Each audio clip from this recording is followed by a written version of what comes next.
Hello friends, welcome to Powerful Media. இந்த வீடியோல நம்ம கண்டங் கத்திரிக்காய் போட்டு எப்படி கருவாடு குழம்பு வைக்கலாம்ங்கறத பத்தி தான் பார்க்க போறோம். கண்டங் கத்திரிக்காய்க்கு முள்ளிக்காய்னு இன்னொரு பேர் சொல்லுவாங்க. இப்போ இதுக்கு தேவையான பொருள் பார்க்கலாம். ஒரு கையளவு சிறிய வெங்காயம் எடுத்துர்க்கேன். பின்ன ஒரு பெரிய நாட்டு தக்காளி. இதான் கண்டங் கத்திரிக்காய். இதுக்கு முள்ளிக்காய்னு சொல்லுவாங்க. இப்போ இது நம்ம நல்லா தட்டி அதுல இருக்கிற சீட்ஸ் ரிமூவ் பண்ணிக்கலாம். ரிமூவ் பண்ணி ஜஸ்ட் வாஷ் பண்ணுங்க. வாஷ் பண்ணும்போது அந்த வாட்டர் ப்ரௌன் கலர் ஆகும். இது கேஷுவல் தான். இப்போ கம்ப்ளீட்டாக ரிமூவ் பண்ணிடலாம். இப்படி தான் நம்ம சமைக்கணும். சீட்ஸ் இருக்கும் போது முள்ளிக்காய் இப்படி தான் இருக்கும். இது நல்லா வாட்டரில் போட்டு நல்லா ப்ரெஸ் பண்ணிங்கன்னா அதில் ஏதோ ரிமைனிங் சீட்ஸ் இருந்தால் கூட அந்த விதையெல்லாம் வெளியே வந்துடும். நல்லா போட்டு ப்ரெஸ் பண்ணி கழுவிக்கலாம். வாட்டர் ட்ரெயின் பண்ணிடலாம். அந்த சீட்ஸும் வெளியே வந்துடும். சீட்ஸ் இருந்துச்சுன்னா இன்னும் ரொம்ப கசக்கும். அதனால சீட்ஸ் எல்லாம் வெளியே எடுத்துடலாம். சீட்ஸ் எடுத்தக்கப்புறம் கண்டங்கத்திரிக்காய் இப்படி தான் இருக்கும். இப்போ இது கூட தேங்காய், பச்சை மிளகாய், கருவேப்பிலை, சிறிய வெங்காயம், ஒரு தக்காளி நறுக்கிலாம் வச்சுருக்கேன். பின்ன 1 டீஸ்பூன் கடுகு, பின்ன கொஞ்சமாக வெந்தயம், புளி கரைசல். ஒரு மிக்சியில் நான் நறுக்கி வச்சிருக்கிற தேங்காயை போட்டு நல்லா அரைச்சிக்கிறேன். தண்ணி பதத்தில் இருக்கணும். அதுக்குன்னு ரொம்ப தண்ணி ஆகக்கூடாது. கொஞ்சம் மாடரேட்டாக இருக்கணும்.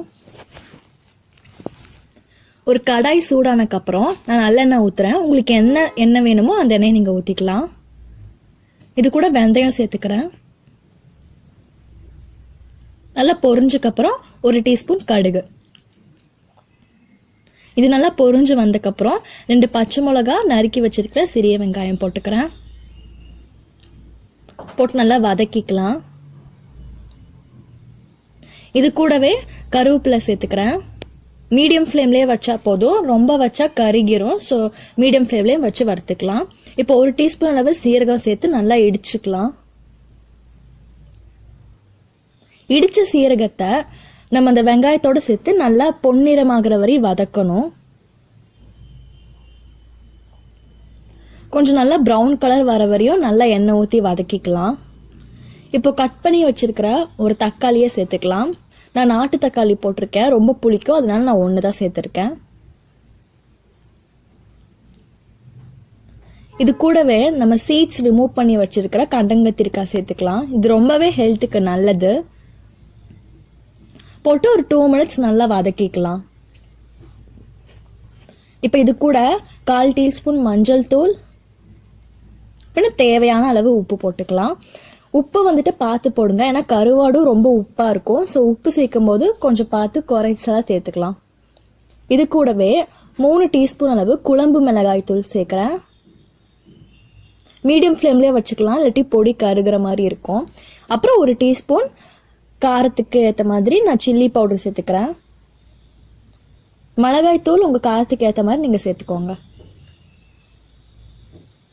இப்போ 250 மில்லி அளவுக்கு நான் தண்ணி சேர்த்துக்கிறேன். குழம்பு வந்துட்டு உங்களுக்கு ரொம்ப தண்ணியாக வேணுமா கெட்டியாக வேணுமாங்கிறத பொறுத்து நீங்கள் தண்ணி சேர்த்துக்கோங்க. இப்போ அந்த முள்ளிக்காய் நல்லா வேகிற வரையும் நான் வச்சுருக்கேன். ஒரு 5 மினிட்ஸ் அந்த மாதிரியே எனக்கு வெந்துருச்சு. இப்போ நம்ம கருவாடை நல்லா க்ளீன் பண்ணிக்கலாம். ஒரு 5 to 8 டைம்ஸ் கூட நீங்கள் நல்லா க்ளீன் பண்ணி ஹாட் வாட்டரில் போட்டு வச்சுக்கலாம். நான் வந்துட்டு அந்த வால் அந்த முள்ளெல்லாம் நீக்கிட்டேன். இப்போ குழம்பு நல்லா கொதிச்சிருச்சு. அந்த கண்டங்கத்திரிக்காயும் நல்லா சாஃப்ட் ஆயிடுச்சு. இது கூடவே நான் அரைச்சி வச்சிருக்கிற தேங்காய் இருக்குல்ல, அதை நான் ஊற்றிக்கிறேன்.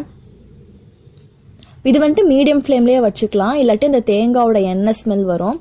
அது கூடவே ஒரு 2 டீஸ்பூன் அளவுக்கு புளி கரைசல் சேர்த்துக்கிறேன். போட்டு நல்லா கொதிக்க வைக்கலாம். இப்போ இது கூட நம்ம கழுவி வச்சிருக்கிற கருவாடை சேர்த்துக்கலாம். கருவாடு ரொம்ப நிமிஷம் வேகணும்னு கிடையாது. ஒரு 2 மினிட்ஸ்லேயே எனக்கு வெந்துருச்சு. ரொம்ப வெந்துச்சுன்னா கருவாடு கலண்டு பிஞ்சு பிஞ்சு போயிடும். ஒரு 2 மினிட்ஸ் அப்படியே இருக்கட்டும். அவ்வளோதான், நம்மளோட முள்ளிக்காய் கருவாடு குழம்பு ரெடி ஆயிடுச்சு. பார்க்கவே ரொம்ப சூப்பராக இருக்குது. ஸ்மெல்லும் நல்லா சூப்பராக வருது.